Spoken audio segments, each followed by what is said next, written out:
ॐ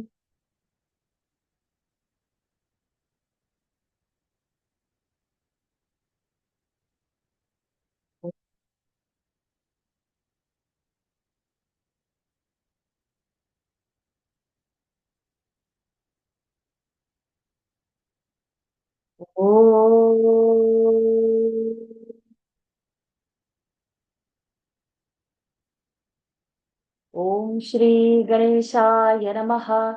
ॐ श्री सरस्वत्यै नमः। ॐ श्री गुरुभ्यो नमः।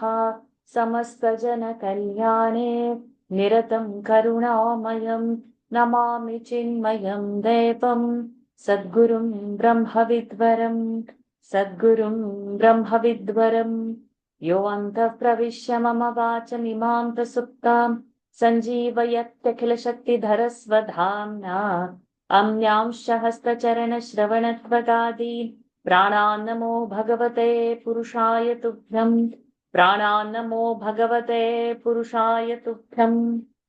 ॐ नमो भगवते वासुदेवाय। शुक्लाम्बरधरं विष्णुं शशिवर्णं चतुर्भुजं प्रसन्नवदनं ध्यायेत् सर्वविघ्नोपशान्तये। ईश्वरः परमः कृष्णः सच्चिदानन्दविग्रहः अनादिरादिर्गोविन्दः सर्वकारणकारणम् कृष्णं नारायणं वन्दे कृष्णं वन्दे व्रजप्रियं कृष्णं द्वैपायनं वन्दे कृष्णं वन्दे तथासुतं सच्चिदानन्दरूपाय विश्वोत्पत्त्यादिहेतवे तापत्रयविनाशाय श्रीकृष्णाय वयं नुमः। रमापतिपदाम्भोज परिस्फुरति मानसं सेनापतिमहं वन्दे विश्वक्सेनं निरन्तरम् प्रह्लाद नारद पराशर पुण्डरीक व्यासम्बरीश शुक शौनक भीष्मदाल्भ्याम् रुक्माङ्गदार्जुन वसिष्ठ विभीषणादीन् पुण्यानि मान् परम भागवतान् स्मरामि। ॐ नमो भगवते वासुदेवाय।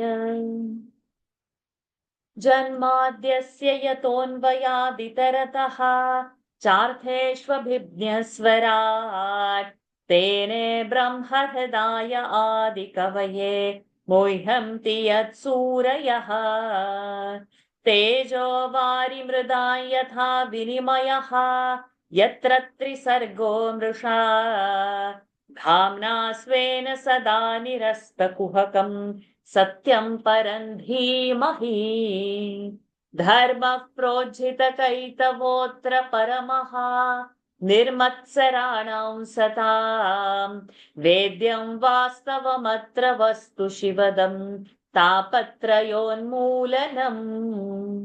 श्रीमद्भागवते महामुनिकृते किं वा परैरीश्वरः सद्यो हृद्यवरुध्यतेऽत्र कृतिभिः शुश्रूषुभिस्तत्क्षणात् निगमकल्पतरोर्गलितं फलं शुकमुखादमृतद्रवसंयुतं पिबत भागवतं रसमालयम् मुहुरहो रसिका भुवि भावुकाः यं प्रव्रजन्तमनुपेतमपेतकृत्यम् द्वैपायनो विरह कातर आजुहाव पुत्रेति तन्मयतया तरवोऽभिनेदुः तं सर्वभूतहृदयं मुनिमानतोऽस्मि।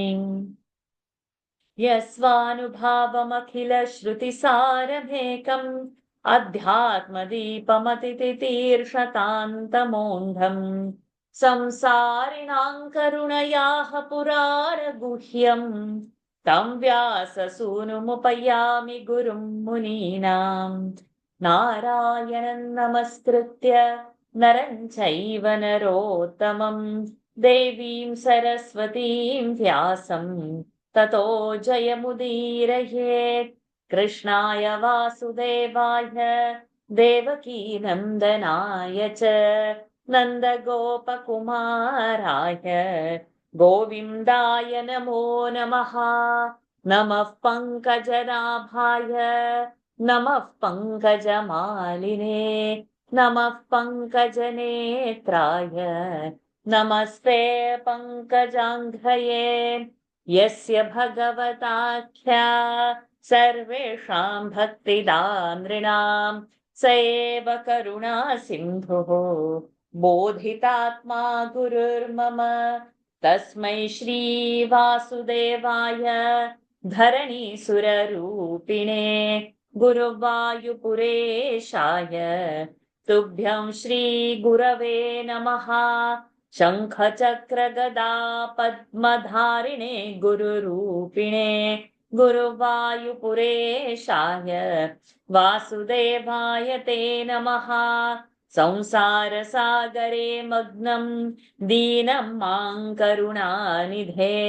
कर्मग्राहगृहीताङ्गं मामुद्धर भवार्णवात् श्रीमद्भागवताख्योऽयं प्रत्यक्षः कृष्ण एव हि स्वीकृतोऽसि मया नाथ मुक्त्यर्थं भवसागरे मनोरथो मदीयोऽयं सफलः सर्वथा त्वया निर्विघ्नेनैव कर्तव्यः दासोऽहं तव केशव शुकरूपप्रबोधज्ञ सर्वशास्त्रविशारद एतत्कथा प्रकाशेन मदज्ञानं विनाशय पीताम्बरं करविराजितचक्रशङ्खं कौमोदकी सरसिजं करुणासमुद्रम् राधासहायमतिसुन्दरमन्दहासं वातालयेशमनिशं हृदि भावयामि वातालयेशमनिशं हृदि भावयामि. Pranams to the Lord. Pranams to all the Mahatmas in tonight's Shrimad Bhagawat Mahapuran session. So we are doing the summary of the first canto, of which first 10 chapters we have completed. Now today we should be able to complete the remaining 9 chapters. So 11 to 12 onwards we will start. Anupama, you're ready? Okay. So chapter 11 is the royal reception of Sri Krishna at Dwarka. So when Lord is coming to Dwarka, Lord blew his conch, Panchjanya, upon entering Dwarka. This removed all the grief from his people. Because they had been separated from him for a very long time, so they all were sad and fearful because of separation from him. The blowing of the conch is a representation of the divine power and establishment of righteousness. Hearing the conch, the entire population of the Dwarka city rushed to welcome him, beaming with joy. The sound of the Lord's conch is an indication of his coming. Our current material existence is full of fear and problems. This is due to our close association with Maya. But all the fear is vanished as soon as there is sound of the Lord, which is represented by his holy name. So all the citizens of Dwarka came forward to welcome Lord with different gifts for him, and they were singing all praises and stutis for him. The Lord, who is the supreme father of all living beings and the residents of Dwarka, took him as his father, and they just came close to him and offered whatever best they could. So this was a pure exchange of love and affection between Lord and his devotees. They prayed to him, one who is beyond space and time and greatest of all and most powerful. And they asked for his mercy and to keep his blessings always on them. They felt so fortunate looking at his smiling face, which is full of affectionate glances. They were blessed to see his transcendental form full of auspiciousness. So we also can remove all the miseries in our life by establishing our relation with the Lord. So everybody was very excited. So this is about mainly in the 11th chapter. Hariom. Now we go to 12th chapter. Okay. So the 12th chapter is about birth of Parikshit. So the Shaunaka Rishis, Shaunak Rishi asked Suta to tell him in detail about the birth,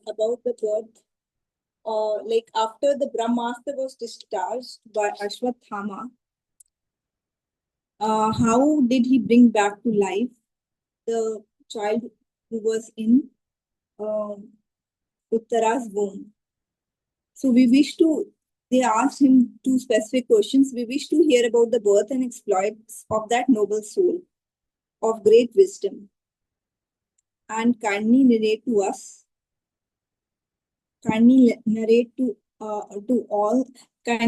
all this to us who are so earnest to know about all the details. So Suta said, while King Yudhishthir was ruling the kingdom and was very serving all the subjects like a father, then he started saying about the birth of Parikshit. While being scorched by the fire of Brahmastra, the hero Parikshit in the womb of Mother Uttara, he behold some effulgent being who is the size of a thumb, most charming in appearance, and clad in yellow robes that shone like lightning, with all the jewels, and it was no other than Lord Achyuta himself. So this is when King Parikshit was in the womb. So he saw the Lord with four long and graceful arms and with pendant of refined gold, with lotus eyes, and in one of his hands was a mace which shone like a firebrand, even as he waved in circles again and again, revolving around the child all the time. So he was quenching the fire of the Brahmastra, and he protected the child. The protector of virtue, who is infinite by nature. And later he disappeared in the womb with the child still looking on. Then at a very opportune time when the stars were perfectly aligned, Uttara gave birth to the baby. And King Yudhishthir was really happy, and he donated lot of gold, cows, land, villages, elephants and horses, and best of food grains to the Brahmanas.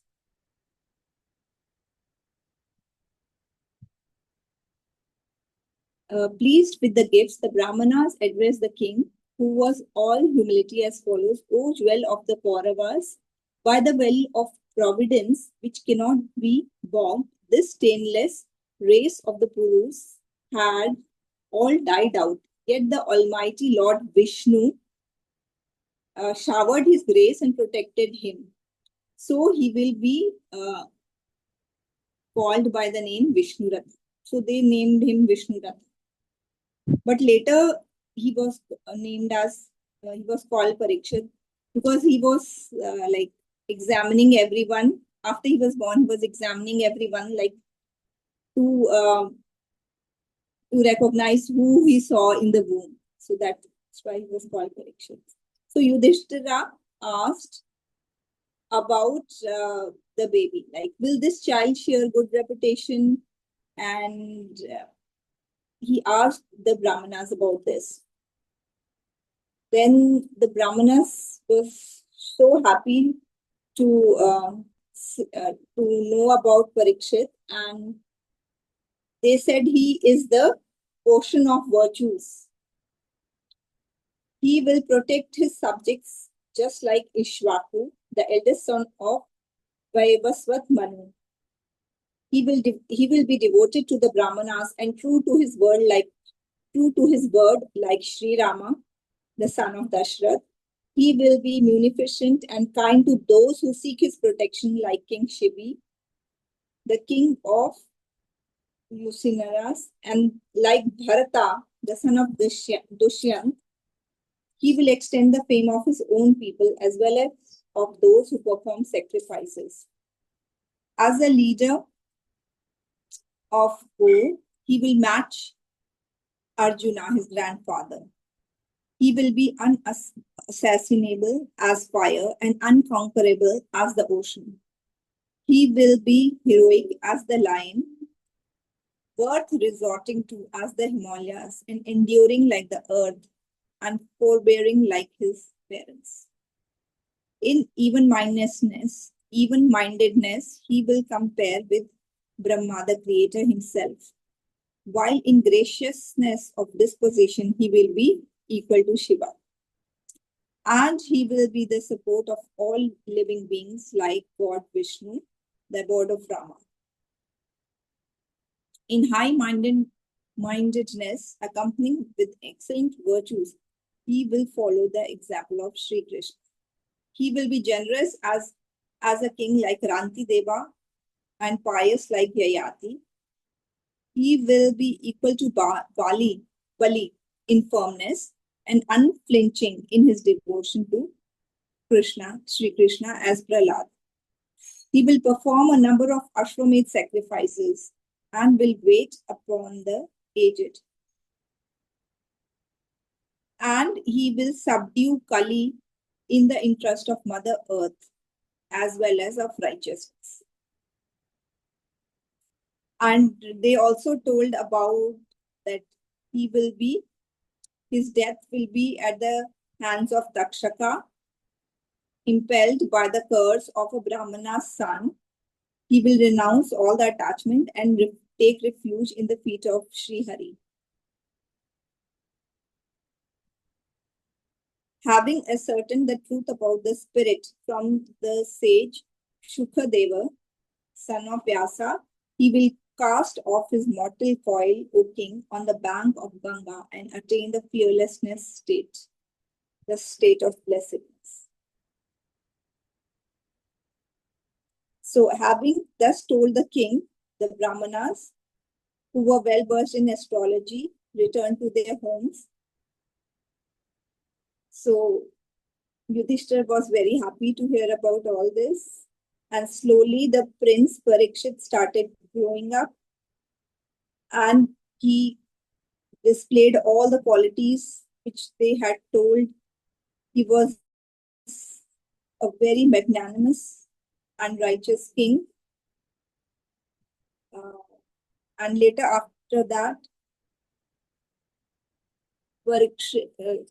Yudhishthira performed the Ashwamedha Yagya, and so Krishna stayed for some time with them till the sacrifice was there. And after that, Sri Krishna, along with the king and his younger brothers and Draupadi, he proceeded to Dwarka after that. This is chapter 12. Hari.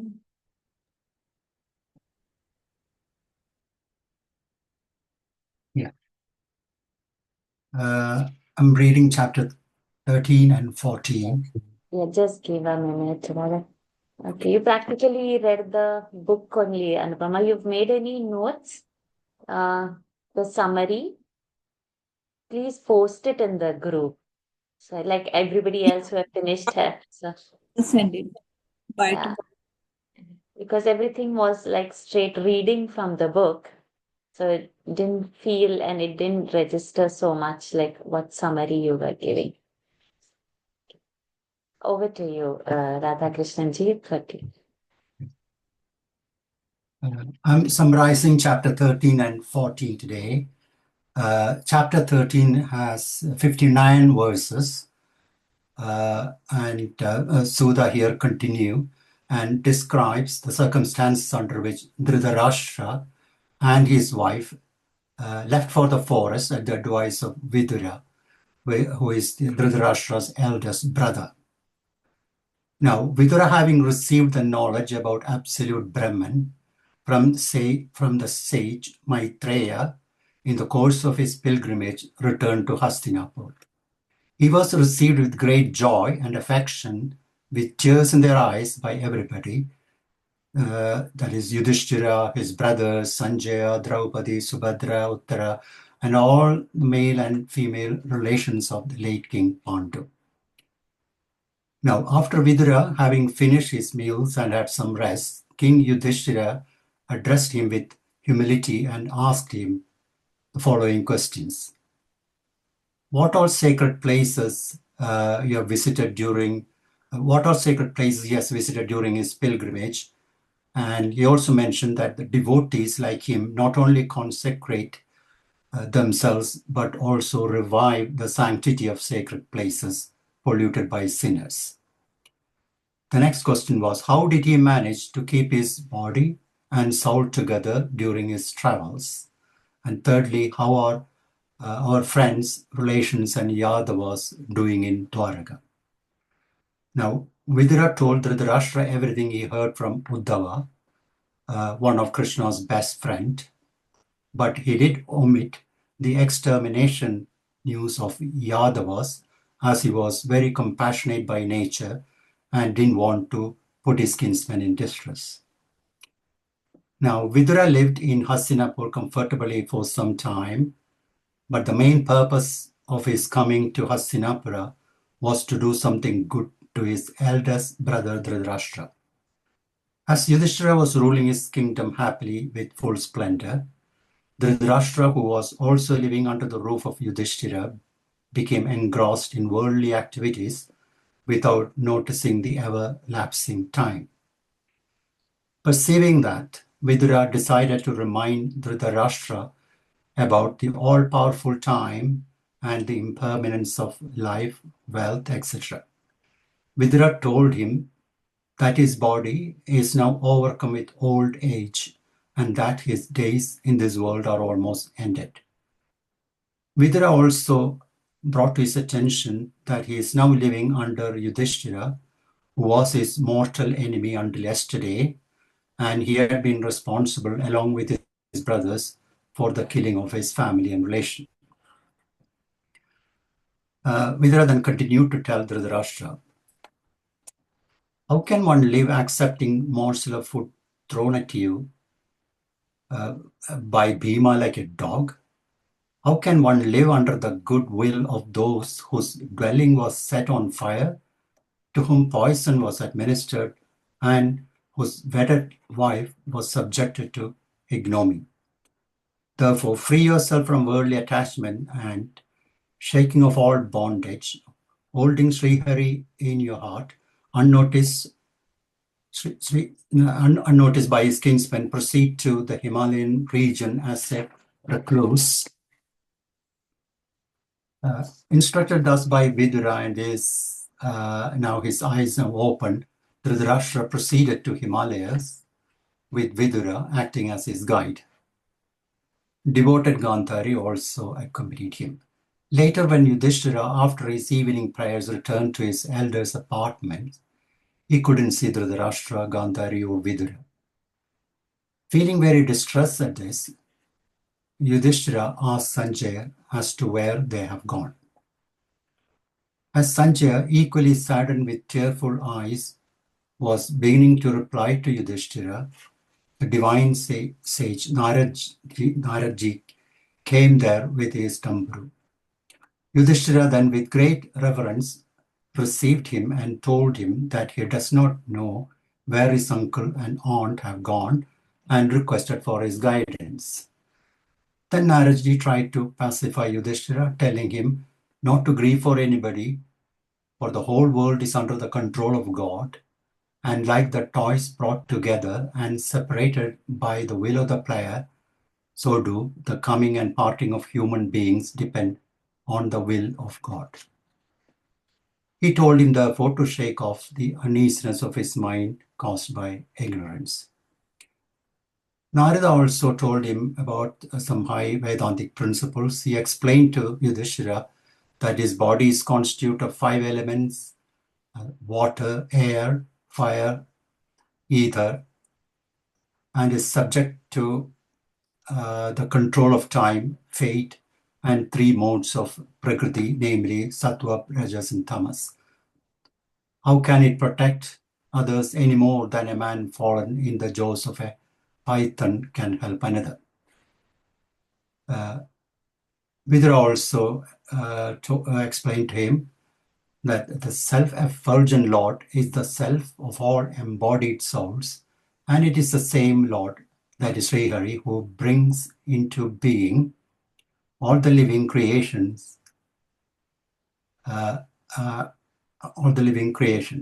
and he has now appeared on earth as living death or Kala for the destruction of enemies of the gods.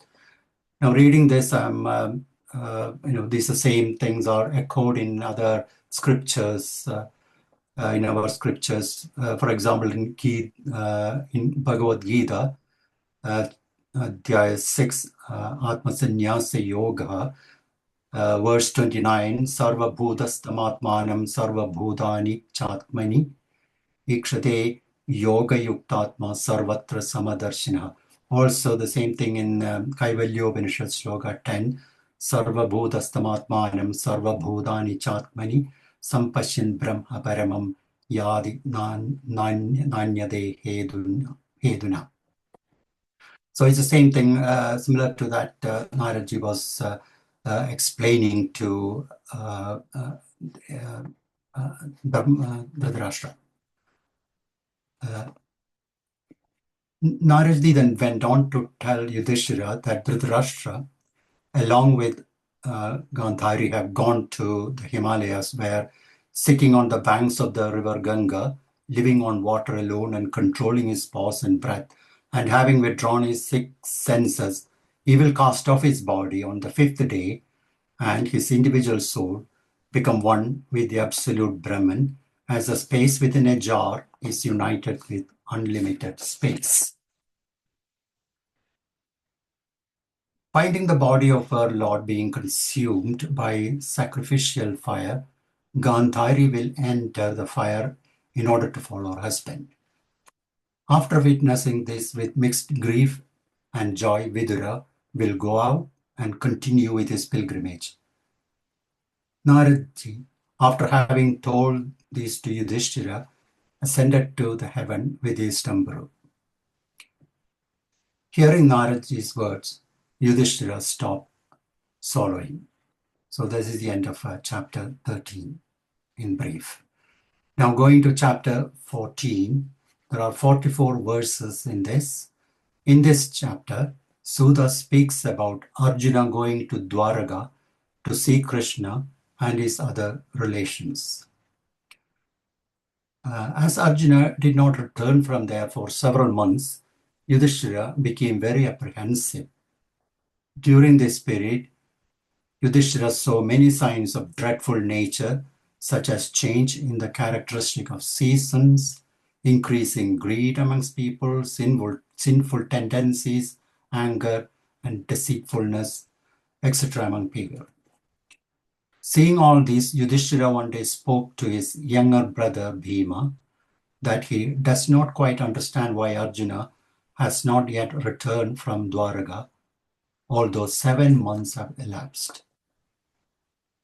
Yudhishthira expressed his concern to Bhima, saying that he was getting increasingly worried about fearful portents such as throbbing of his left eye, and left arm, changes in the mood and nature of animals, sun and moon losing their brilliance, frequent thunders, clouds, raining of blood, wind blowing very hard, and fire not burning even with clarified butter, outlying districts, cities, villages, and hermitages looking cheerless and splendorless, etc. Seeing and perceiving all these forebodings, Yudhishthira wondered whether the earth has lost its charm and loveliness, having been deprived of the touch of the Lord's feet. As Yudhishthira was expressing his concern and getting anxious over the aforementioned evil omens, Arjuna returned from Dwaraka. At the sight of Arjuna, with his downcast face and tears trickling down his eyes, Yudhishthira became very worried and anxious as to what happened to his younger brother. Yudhishthira then asked him about the welfare of all his relatives in Dwaraka, individually mentioning their names, including that of Sri Krishna and Balarama. Yudhishthira then asked Arjuna whether he is enjoying good health. He also inquired of him why he looked so dejected, whether because he was treating disrespectfully during his prolonged stay in Dwaraka, whether he ever failed to grant the prayer of suppliants or turn away a Brahmana, child, cow, or aged people who might have approached him for protection, etc. In the end, Yudhishthira asked Arjuna whether is it because he has been torn from his beloved and intimate friend Sri Krishna, as he could not think of any other reason for Arjuna's agony. There, chapter 40 ends. Thank you, Radha Krishnan. Let's go ahead now for the next bit. And Radha Krishnan, do post your notes in the group. Yes, I agree. Very nicely summarized. Yeah, so I'll try to do extempore. I've not prepared any notes, so just sorry for that. So just adding on with what Radhakrishna ji was telling about Yudhishthira asking Arjuna why there was a delay and all. Arjuna, this chapter 15, which comprises 27 shlokas, the first to 27 shloka is the report which Arjuna gives to Yudhishthira on what he felt.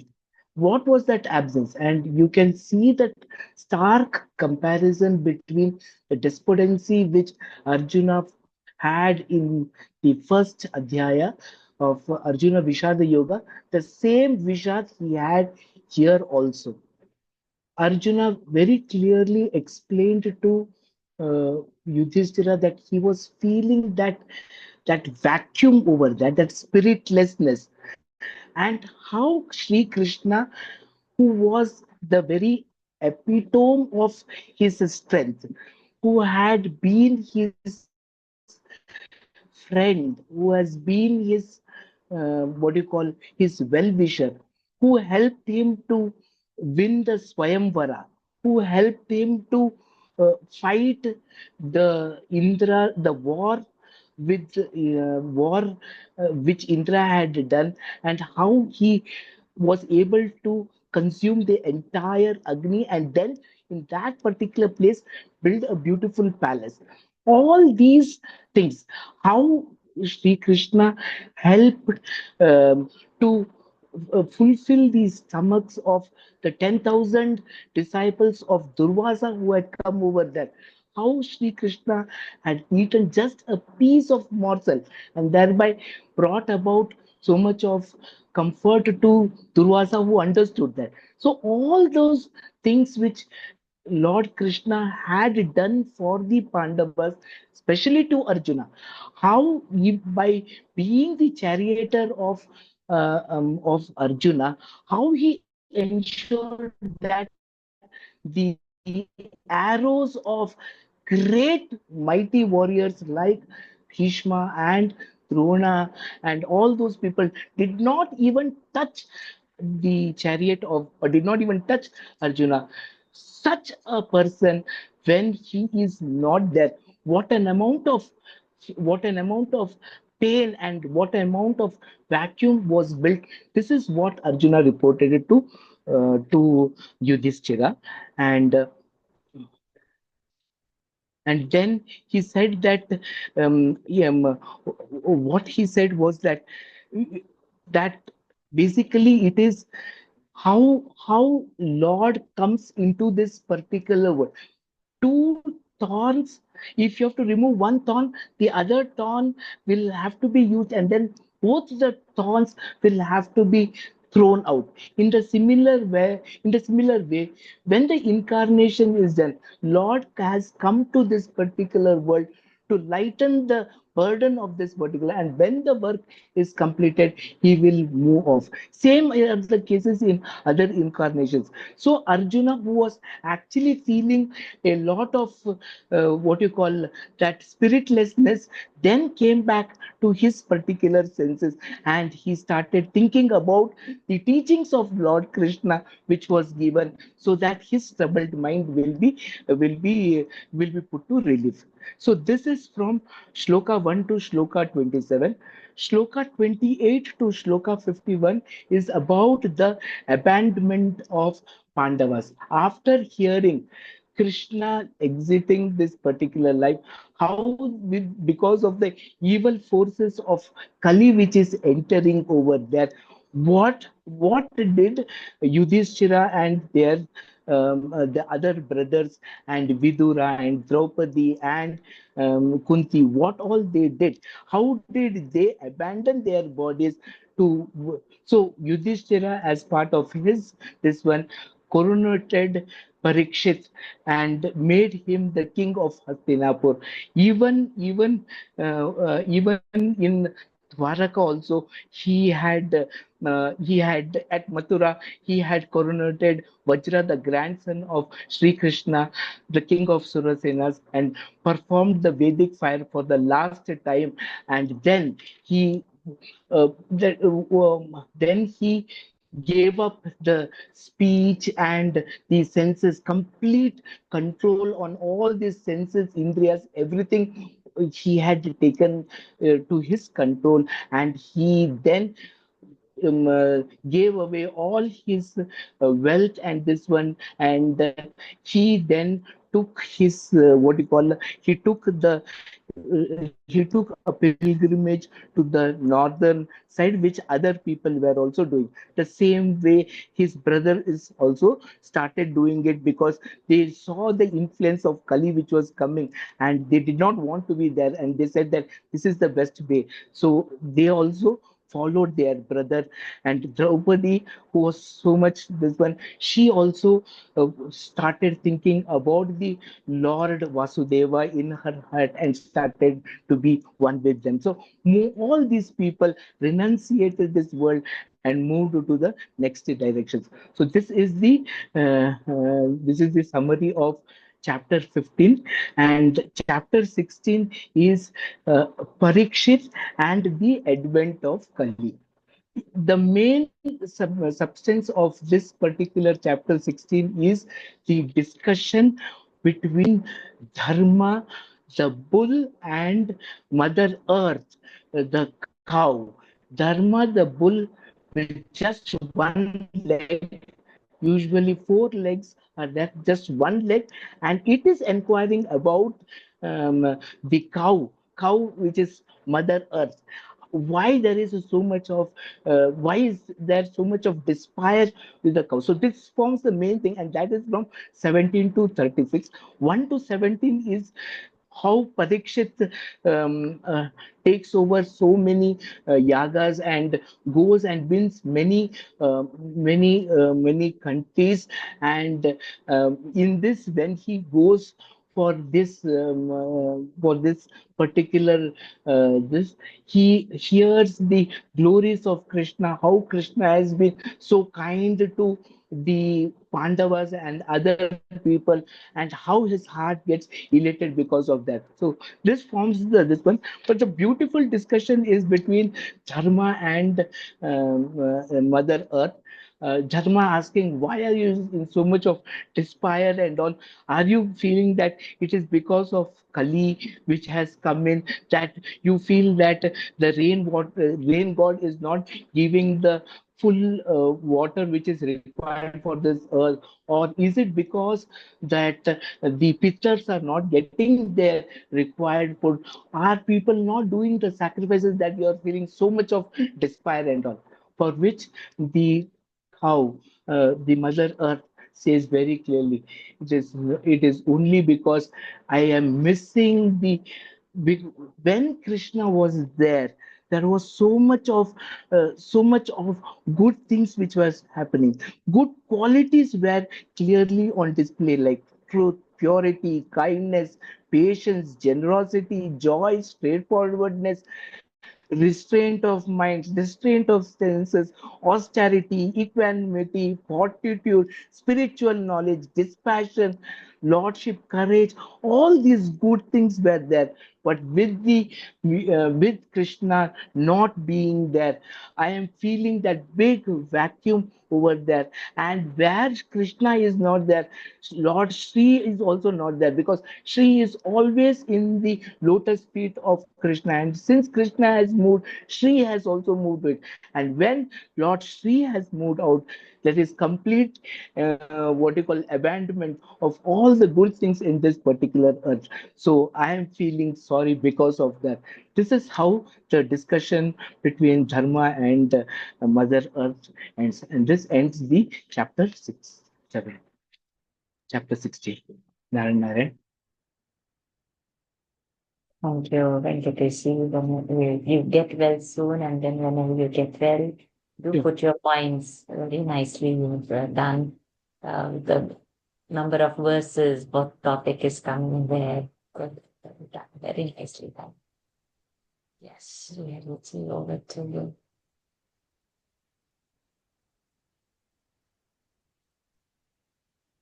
Okay, are you able to see my screen?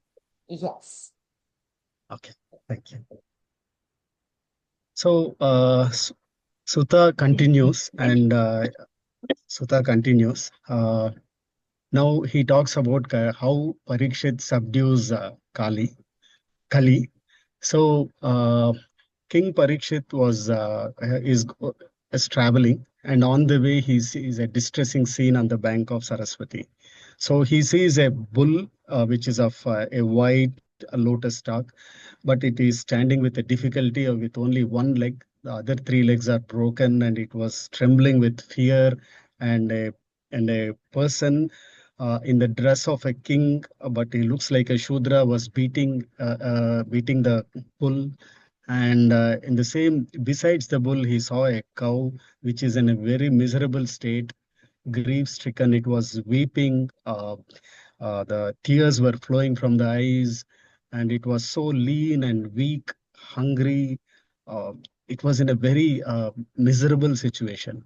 So this, on looking at this, the Parikshit gets petrified. He gets angry, and then he shouts at Kali with a thundering noise and says, "Oh, who are you, considered to be powerful in the disguise of a king, in the acting as a king, but you are behaving as a Shudra. Uh, you are harming the weak people in my protected land." And so, in the absence of Sri Krishna, you are in my land. You are, like beating innocent creatures. So he declares him as guilty for attacking the innocents. And on the other side, he looks at the bull and the cow, and he comforts them, saying not to fear, don't worry. He assures protection, and he says that I am going to punish this. I am going to uh, slay him. I am going to break his cut his arm, and so he says no, he's not fit to be in this kingdom. So he assures all sort of confidence and protection to the bull. Then again he asked the bull with a surprise, asking that what happened to your three legs? Who has harmed you of such an innocent? You are such an innocent, and why is that your three legs are amputated? For which you tell me the who is cause for this situation. Uh, then the bull says, I knew not what is the cause of this. And it explains that some says that the self alone is a reason for the sorrows or this kind of situation.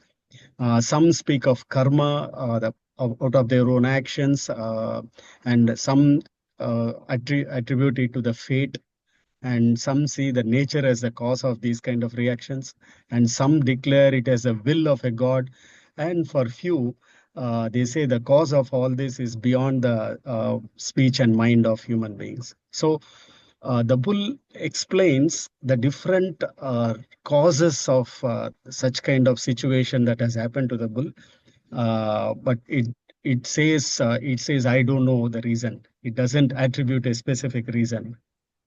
Uh, then the king quickly recognizes that it is none other than dharma in the disguise of a bull. And also he understands that the bull refuses to tell its persecutor, because he clearly understands that if a wrong fate, whoever is done the wrong fate, also the reactions, uh, the karma of the wrong fate can also be shared by even by denouncer, by showcasing that this guy has done it. So he concludes that the divine Maya is beyond the speech of mind of human beings, beyond the speech or mind of human beings. So he concludes that this is the cause which we cannot, as a human being, we cannot understand. So the bull's three broken legs, signify the austerity, the purity, and compassion.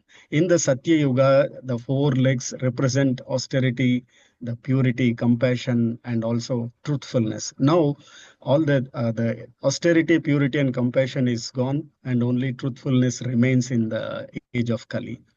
And then the king also recognizes the cow as the mother earth. So when Lord Sri Krishna was there in this very beautiful land, the cow earth was protected by the Lord Krishna, taking care of the cows, and it was so happy. And as soon as Sri Krishna left, the mother earth, the cow is really in a very bad situation. So apart from cow being a mother earth, we can easily understand how much of suffering that uh, the people today are treating the cows. So uh, cow is none other than a representation of Mother Earth, yet people use it for all commercial purposes, take everything from them, and then they are kept in a very bad situation, as we can see today, which is also a Kali Yuga, where it is not fed properly, it is left to wander around for food or water. So this signifies how sad is the situation of the cow or a mother earth in the Kali Yuga. So this is all about the moral and spiritual degradation in the Kali Yuga. So now the king decides to punish Kali. He outraged by the attack of Dharma and the Mother Earth. So he confronts he confronts the Kali, and he says, "You are not fit to remain in my kingdom, and I am going to kill you." But the Kali surrenders and he pleads mercy on his feet, King Parikshit's feet. So as soon as someone is surrendered, Parikshit quickly decides, I'm not going to attack the weak. So he still says, you are not fit to remain in this land of Brahmavarta, the land between the Saraswati and river Drishtavati is called, where the gods and sanctity people were there. So he says, you are not fit to live in this kingdom. So you have to immediately go out of my kingdom, as you are irreligious or adharma. So then the Kali says, trembles and says, wherever I go, I only see you standing in front of me to kill me. So I don't know where to go. I'm afraid. So please tell me a place to reside. And hence King Parikshit grants him 4 locations where the adharma thrives. That one is the places of gambling, the dice, where it is always the falsehood that happens there. It is not truth doesn't happen there. Then places of intoxication or wine, and then the houses of prostitution, women where uh, yeah, then slaughterhouses, which represents the cruelty. And then later Kali says, can you give me few more places where apart from these 4, then Parikshit says gold is another place where you can stay. So this gold again represents the place where it is influenced by wealth and greed in the Kali Yuga.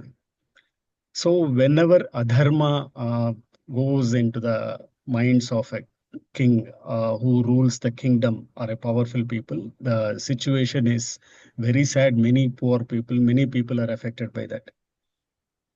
So a quick philosophical insight, a summary of the chapter 17.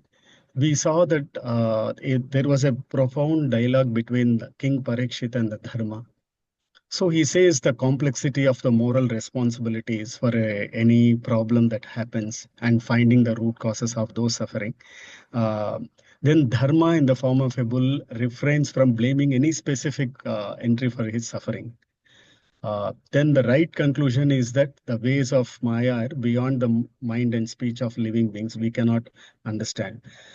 So this helps us to understand the very basic principle of karma and divine, and hence we have to follow the dharma in all in our complete life. So as we say in Bhagavad Gita, which starts from dharma and ends with dharma, with Krishna asking about understanding what is swadharma and how to understand dharma, how to do actions, how to do. So it's a very elaborate. A dharma means a religion. A dharma is a complete in everything. So one should never follow adharma in their life. This is about chapter 17 summary. So the summary of chapter 17 is about talking about dharma and how Kali adharma is going to trouble the world. So now moving on to the chapter 18, Sutta continues his conversation, and he speaks about how King Parikshit survived the kind of missile attack from Ashwatthama even when he was in his mother's womb by the grace of Lord Krishna. So similarly, he is not even worried or when he was facing the death at the hands of Takshaka. So he did not had any confusion whom anybody when he takes the abode of Srihari.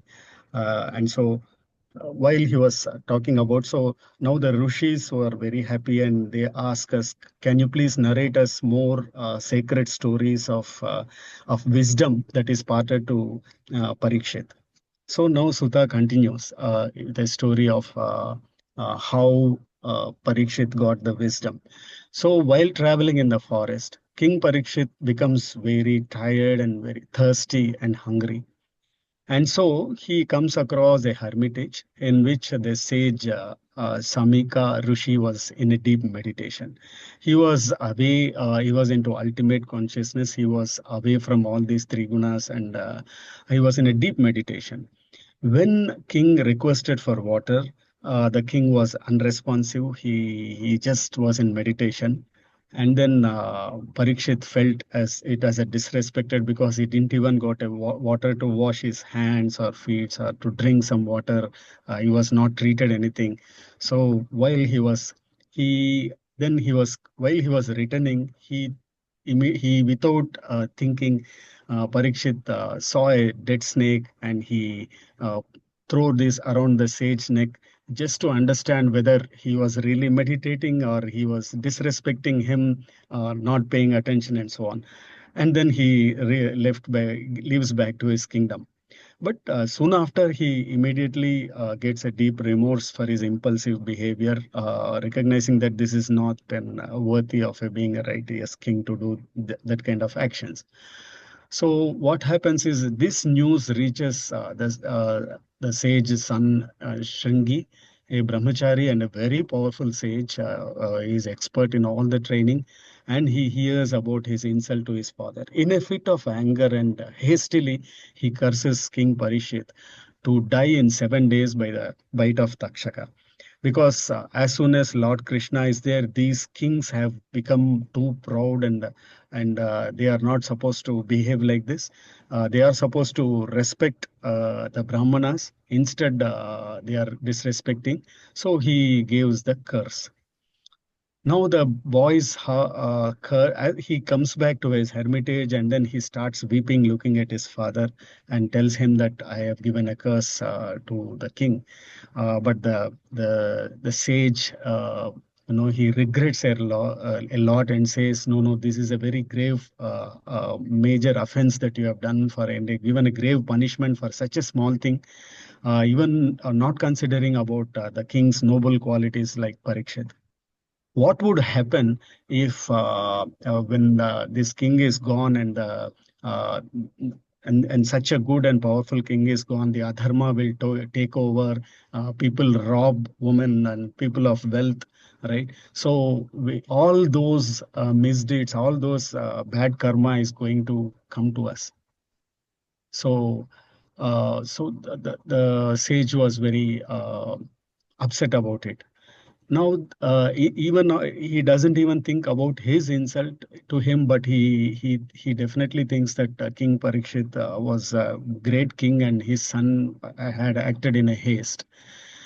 Now, when King Parikshit hears about this curse, he accepts with dignity and gratitude, because he was gratitude. He was already in a remorse, and yes, he accepts that.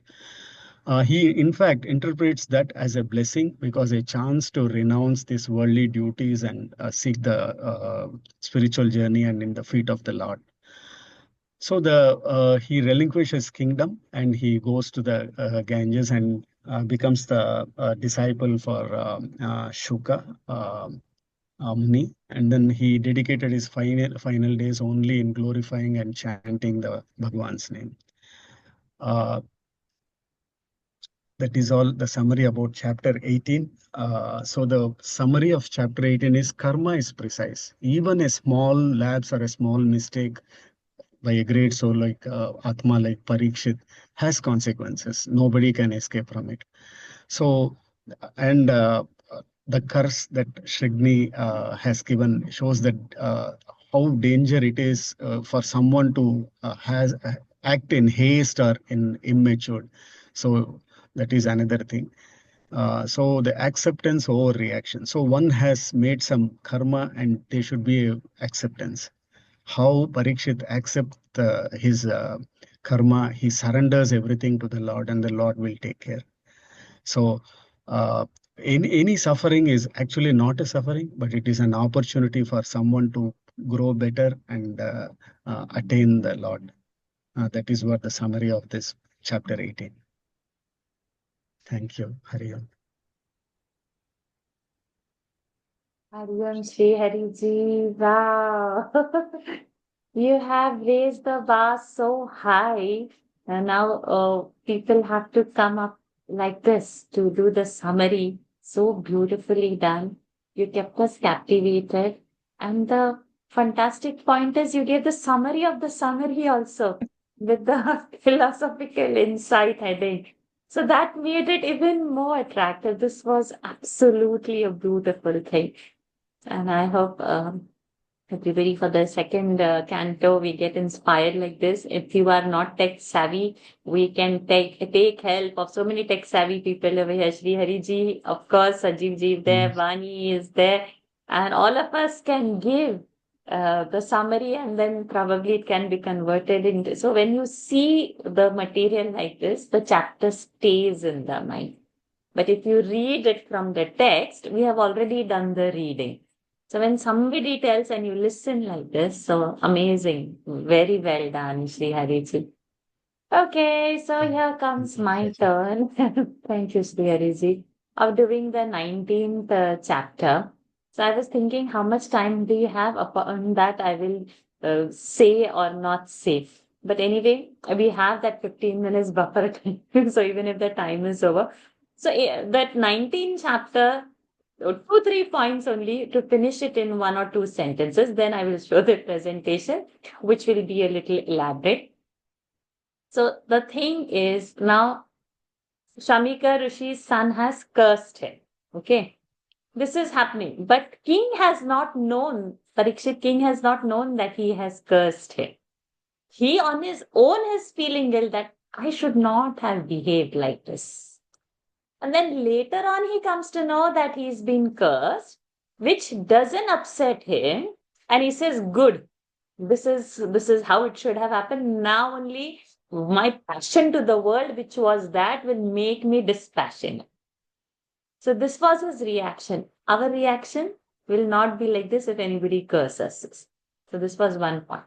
Then he took on himself that I will renounce whole thing and I will sit at Ganges, who is coming from Vishnu Pada only, purified by the Tulsi. I'll sit over there and not eat anything, fast till I die. This is the point 2 of that chapter. Then when he's sitting over there, he gets blessings of so many saints. They all gather of who's who kind, not ordinary saints.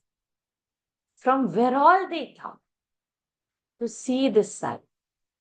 And to top the icing on that, or the cherry on the cake, was Shukdev Maharaj Ji comes over there. So that happens in verse number 25. The total chapter has 40 verses. And then the description of Maharaj Ji comes.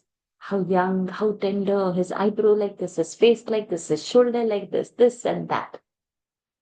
Then, means first of all, Parikshit Ji Maharaj has offered all the namaskarams to the other saints who had come. Now when he comes, he rises. He offers his namaskaras, does pada puja, everything, gives him a seat. And then say that how means the one who is not seen, and the word they use is for the milking of a cow, how much time will be taken, that much time also Shukdev Maharaj will be not be in that place. And that kind of a Maharaj whose whereabouts will not be known by anybody has come over there and is seating. And Shukdev Maharaj, he blesses everything. He says then to the one, I have only one. To the person who is going to die, what would be his duties? He asked this, and the chapter ends on the 40th verse, hearing that question so sweetly posed by Parikshit Maharaj Ji. Shivdev Ji begins to answer, and that answer comes in canto 2. So this is the precise thing to say very shortly what is in chapter 19. Now let us see what I have got to show. Everything else is there except, just give me a minute.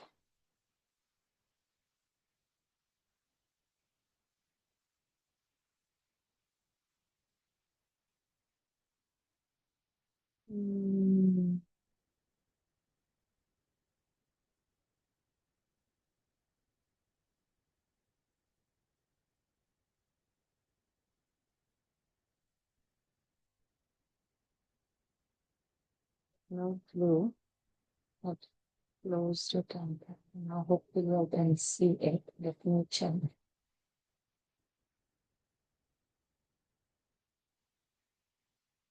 Are you able to see the screen? Yes. Here we go. So this is the last chapter of the 19th, chapter 19 of the first canto. There are about 40 verses into it. So in this, the gist is that Parikshit Ji is taking the vow of fasting unto the death. And then, along with all the saints, Shukdev Maharaj Ji has arrived. This is the seed in this particular chapter. So now let's go quickly. In that verse 1, what is that? But the king is feeling bad that he has definitely done wrong. And he is saying, so I have just quoted the word from the verse. So, Maya Nicham Anaryavat Kritam. I have done really a horrible action. This is not to be done by a king. In the verse 2, what he is feeling that by doing that to the saint means he has dishonored the Lord. Therefore, he should get such a severe punishment that never ever in life he would think of doing such a mistake.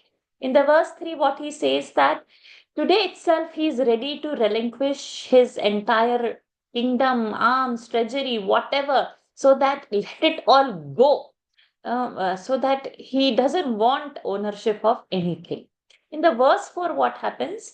He comes to know that he's been cursed by that Rishi's son. And for that he feels blessed, so that his passion towards the world will be turned into dispassion. In the verse 5, Krishna Mangri Seva, he feels like that I'm going to serve only the Lord who is the most supreme. And he says that let me fast unto death and just do Krishna Pada Seva. That's all he says. And so now in the verse 6, we get few things of what Ganga denotes. So Ganga is Shri Tulasi Vimishra. Tulsi is mixed with it. Ganga means Krishna Angri Renu, coming from, it's a dust of Krishna's feet, it's carried into it. Krishna, Ganga means it's Abhyadik Ambunetri. The water is very purified. And number 4, Ganga means Punati Lokan. It purifies the world. Therefore, Kaha Marishyamanaha Tam Na Sevet. So, who was going to die? Who will not serve her? So, that much glory of Ganga is coming in verse number 6. Means Marishyamana, the one who is dying, Kaha Na Sevet. Tam means to her. Who will not offer his seva to her? In verse number 7, how he is sitting, Ananya Bhava Munivrata, like a sage without any diverging to anywhere else. Mukta Samasta Sangaha, completely detached. Prati Vishnu Padyam means towards who has come from Vishnu Pada. So that is Gangaji. The Dev meditated on Mukunda Angrim, on feet of Lord Krishna. This is how he sits in verse 7. In verse 8, what happens? Highly spiritual saints are arrived over there with their Shishyas. Tirthani Punanti Santaha is the word given in the verse. That means what? Tirtha becomes Tirthasthana because of the saints who arrive over there. And in verse 9 and 10, we get the list of the names of the saints who have come there. Atri is there, Vasishta is there, Chavan Rishi is there. So many, Ashrishena, Bharadvaja, Gautama, Piplada, name the saint, including Bhagavan Narada is there. So this is the list of the saints we get. And in the verse 11, Anyaja Devarshis are there. And not only the list of the names mentioned, there are other Devarshis are there are Brahmarshis are there are Rajavarshi Varyas are there. There are so many. And what did Raja do? Shirasa Vande. How? Abhyarcha. He received them with all the honor and he did whatever needs to be done and he bowed down to each one of them with great respect. In verse number 12, when all of them were comfortably seated, Parikshit has done again pranams to them and he reveals his intention to them. And standing in with folded hands, he says that I'm here to vow unto death, to fast until death. This is my vow. Verse 13, he is the most blessed of the kings to deserve. So many saints are there. But again, alas, all the kings' race, they are deprived of doing proper pujas and all because kings have their own ahankaras and sitting is what is said. In verse number 14, Lord has come in the form of a curse, he feels. Therefore, attachment to the world has speedily gone and dispassion has developed. This is what Parikshit Maharaj is thinking. In verse 15, then he says, my mind is fixed on Lord, make Takshaka bite me, but I implore you to sing glories of Lord Vishnu. Means he's sitting for the fast, and if Takshaka is come in the form of any other, like all the saints or something, if you have come in a deceitful manner, you have come and bite me. But all others, please continue to sing Vishnu bhajans. He asked them to sing, glories of the Lord to sing. In the verse 16, he further continues, bowing again to all the saints. May in every birth I be his devotee. May I get only satsang, and may I be have mitrata to all, is what the verse says. In verse 17, Parikshit hands over the kingdom to his son Janamejaya, and he's sitting facing the north on a kusha grass, and the kusha grass is pointing to the east, and he's sitting there with a firm resolve now. From verse 18, gods in the heaven have showered flowers on him, and the trumpets are blowing, a Dundubhi Nada is happening. And in verse 19, the rishis bless the people also gathered there, and they praised and blessed Parikshit too. And in verse 20, the sages say that it wasn't a surprise that king was devoted to the Lord Krishna so much so to renounce the throne and kingdom, because he is in the Pandava lineage. Then in 21, they further said, all of us now will stay here until this king, the main devotee of the Lord, Bhagavat Pradhanaha, sheds his body and attains the highest abode. And how is he? He is Virajaskam, Vishokam, without any blemish and without sorrow. So some phrases in the verses we should collect and keep like this. Verse 22, when Parikshit, who was eager to hear stories of Vishnu, means Charitani Vishnu he wants to hear. He heard the impartial, sweet, great, true statement of the group of sages. He greeted them who were established in yoga. In verse 23, what happens? Parikshit acknowledged their presence, and he feels that the rishis are in the form of Veda itself, and he had no other desire left. In verse 22, with full faith, Parikshit asked, therefore, what is his duty who is about to die? He asked now with very great reverence to the sage. Then at that time, Shukdev Maharaj arrives. Patra abhavad Bhagavan Vyasaputra Yadruchaya. By his own will he has come. So this in this verse is the arrival of Shukdev Maharaj. Then in 26th verse we get beautiful description of Shukdev Maharaj. How is he? He is only Dviyashta Varsham. He is only Dviyashta, 2 times 8, that is 16 years. His Sukumara Pada, hands, feet, thighs, everything is very tender. His Bahuvamsa Kapola Gatram are also very tender. Charu Ayataksha, beautiful and big eyes. Unnasa Tulya Karna, shapely nose, Unna Nasa. And even the ears are having nice shape. Subruvan, his eyebrows are having great shape. His face is also so beautiful. Kambu Sujata Kantam, conch shaped neck. Also in verse 27, his description continues. He has Nigudha Jatru. Jatru is the collarbone. His Pruthutunga Vaksha, broad chest. Samavartanabhi, nice round spiral shaped navel. And beautiful, this belly, stomach is also very beautiful. Digambara, he is big ambara. Disha are his ambara. The direction are his ambara, clothes. That means he doesn't wear any clothes at all. Vaktra vikirna kesha, but the hair is scattered. Pralamba bahu, long arms. And su amara uttama abham swamarottama bhav. That means like the greatest God, his shining is there. Abha. Verse 28 says, all the sages recognized who he is and they rose from their seat. And he had captivated everyone's attention. Verse 29, King Parikshit offers his namaskaras. Ignorant people, seeing the hair is like this, one naked man has come. Ignorant people left seeing him. But those who knew, they stayed over there. And Shukji Maharaji was offered an exalted seat, and all of them present worshipped him over there. His aura was outshining all the other saints. All other saints are not ordinary. Shukdev Maharaji's aura just outshined all of them like a moon we see in the sky. So many stars are seen, but the moon is what we catch attention. Like that, Shukdev Maharaji was seen amongst all those luminous saints over there. In verse 31, Parikshit approached him when settled with due namaskaras and asked the following in the softest, sweetest voice, O Brahmana, today Kshatriyas are blessed You have graciously sanctified us by becoming our guest.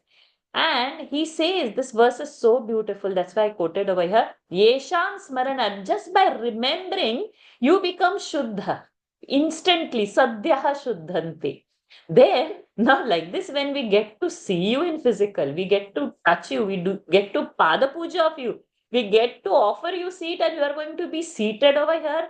What to say about this means how lucky we are. So it's a very beautiful verse to even memorize, because it's a smaranat of Shukdev Maharaj is enough to become purified. Then like this is what to say. In verse 34, when he says, oh, great yogi, by your mere presence, Sannidhyate Mahayogin, the most serious sins of people, Patakani Mahanti Api, are also destroyed just by his presence. Sadhyaha Nashyanti, immediately. Like by presence of Vishnu, the demons are destroyed. Vishnu river, Suretaraha, Sura Itaraha. Sura is gods. Itaraha, Sura Itara, other than gods, demons are destroyed. So like this, with Shukdev Maharaj's presence, all Patakani Mahanti are destroyed. In verse 35, it is sure that Lord Krishna is pleased with me for the pleasure of his dear cousins, the Pandavas. He has taken me as a friend who is born in their clan. Then in verse 36, he says, otherwise, how the meeting is possible for people like us who are about to die and with whose movements are undisclosed? Shukdev Maharaj's movements are nobody knows where he would be, when he would be, and who is not staying in a place, and who lives in the forest. Such a person to come, it's unbelievable. And in verse 7, we see that question to that highest teacher. Therefore, I have got a question. What is the only one duty of a person who is about to die? Yat karyam mriyamanasya sarvatha. What one should do is about to die. Then in verse 38, my Lord, do tell us what people should hear. Yat Shrotavyam, Japyam, what japa, yat kartavyam, what should be done, smartavyam, what should be remembered, bhajaniyam va, or what bhajana we have to do, what we should keep on chanting, and or otherwise, yadva viparyayam, opposite of that, which one should avoid also. Please tell, at the time of death, who is going to die, that person should do what. Then in verse 39, he says that you are old, you are never seen, even in for the go dohana kvachit, even at the time that is taken for milking a cow, you don't stay in that place. And now that you have come, you must tell us all this. And then the chapter ends that evam, thus shlakshnaya gira, in the soft voice, abhashita, to spoke, prushtaha, radnya, is asked by king. Wo Bhagavan to Bhagavan Badarayani, the son of Badarayana, Dharmadnya, who is righteous, Pratyabhashata. Then he answers. What he answer he gives, that we are going ahead and seeing it in the canto 2. And thus ends this beautiful canto, where Shukagamana is the name of this chapter. This chapter finishes out over here, and this skanda also finishes over here. So we finished it, and oh my God, the time is 4 minutes ahead, Anyways, so let's enter into Canto 2 from the next week onwards. But now we keep in mind what to mark, what to verse, and enjoy the rasa of the Bhagavad. All those who have not posted their summaries, please do post, so that it's a collective effort taken, and then we all would be benefited. And then next time we can take more efforts to make our part of summary, so that it is shared, it remains as a document over there. Let's end our session. Om Purnamada Purnamidam Purnat Purnamudachyate Purnasya Purnamadaya Purnamevavashishyate. Om Shanti Shanti Shanti. Hari Om Shri Gurubhyo Namah. Hari Om. Shri Krishna Arpanamastu. बोलिए श्री सुखदेव भगवान की जय. Everyone, thank you for Hari Om. joining, and so sorry the daily Hari Om. Gita is going to get. Thank you. Thank you. Thank you. Thank you. Thank you. Thank you. Everyone. Hari Hari Om. Om. Thank you. Hari Om. Hari Om. Hari Om. Namaste. Hari Om, my dear. Hari Om.